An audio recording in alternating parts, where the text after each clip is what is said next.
Guys, we found the secret sauce how to bypass this disgusting modifier which is dealing damage to you when you are DPSing, and that's BS, brother. I feel all the pain, guys, trust me, it's annoying as fuck to play with this modifier. But what if I told you that there is a cure and you don't have to sacrifice anything, because DPS output in your build will be through the roof. If you love insanity, you are at the right spot. Long story short, in this one I'm using catarsis mask with this BS modifier, and when we gonna deal damage to enemies that has that icon on top of them, indicator that they are pieces of shit, actually you're gonna damage yourself, and with that you're gonna stack catarsis mask. It means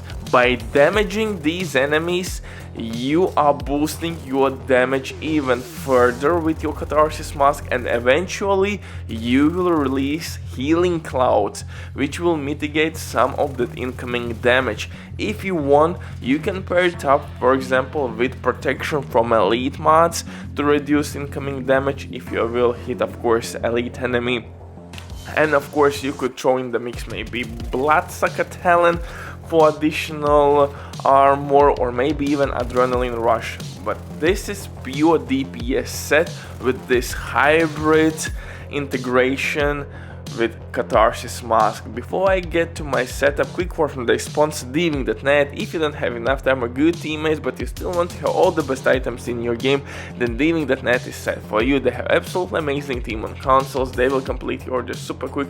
If you will use my promo code RBD for RBD, you will receive 15% discount on absolutely all services. Amazing deal, especially right now they have some crazy sales going on, so definitely check these guys out. And if you have any questions, don't hesitate, drop your comment down below in the comment section or contact the operator. But now let's get back to this setup. And I tested multiple combinations, guys.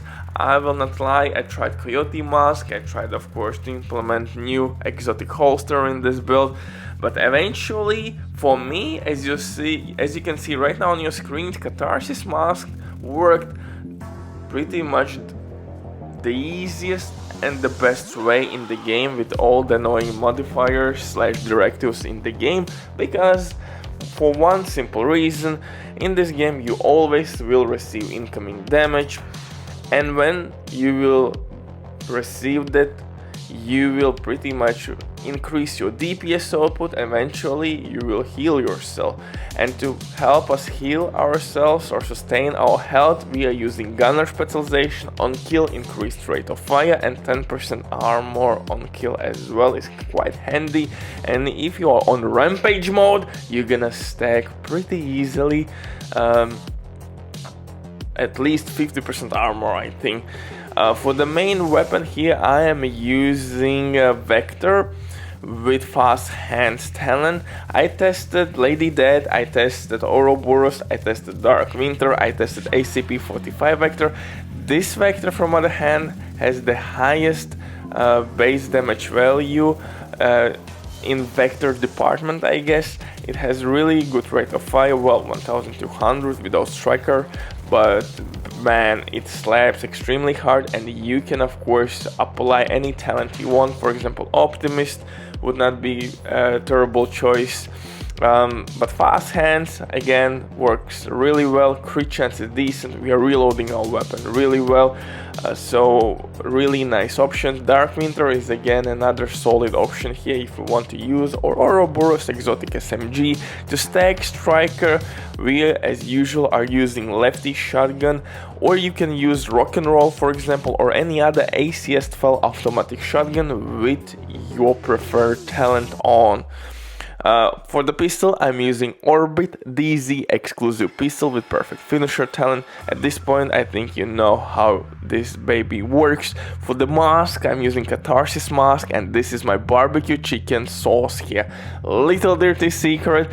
Why? Because when we're gonna deal damage to ourselves, we're gonna stack this bad boy, and we will receive of course damage increase, and eventually we will get with full stacks green healing cloud It will not heal too much ourself or our armor, but noticeable. It will be really noticeable. And like I said, if you want to mitigate even more incoming damage, you could use protection from elite mods. And if you are willing to sacrifice a little bit of your DPS, you could go for maybe Adrenaline Rush talent or Bloodsucker talent on the backpack, but I am using, of course, Versatile talent, perfect Versatile talent, which will amplify our damage by freaking 45% in close range. 45! Oh, it's too sweet to pass, man. For chest piece, I'm using Striker chest piece to increase amount of stacks. That means accordingly that we are increasing our DPS output, more stacks, more DPS, yada yada yada. For the holster, Striker holster, knee pad, gloves, Striker pieces. For backpack, of course, I'm using new backpack with perfect versatile, with swap speed increase reload time on my vector. I mean, this build just keeps giving, man. Try this combination with versatile talent, with catarsis mask, because catarsis mask with full stacks can give you 30% weapon damage. 30% weapon damage. Yes, coyote mask is really good DPS wise, but for survivability purposes and for overall synergy, catarsis mask is absolutely gorgeous. Look at this. We are dealing damage to enemies and we will receive that nasty modifier back, and we gonna damage ourselves. And at the same time, we are stacking mask and eventually we're gonna heal ourselves. So that's really good life hack and life quality improvement in Striker build. I mean, try this one. Like I said, I have tried new holster in this setup. I have tried coyote mask, and this is by far the best option for me. Yes, you could use maybe vigilance on your backpack to get also some damage buff. But when you will receive incoming damage, vigilance will be gone. You could use maybe wicked, then you have to apply status effects. I mean, this is by far the easiest way. To stack Striker gear set, you will use anyways shotgun. Then you're gonna switch hands, boom, you have weapon damage for 10 seconds, go back there, easy money, brother, bye.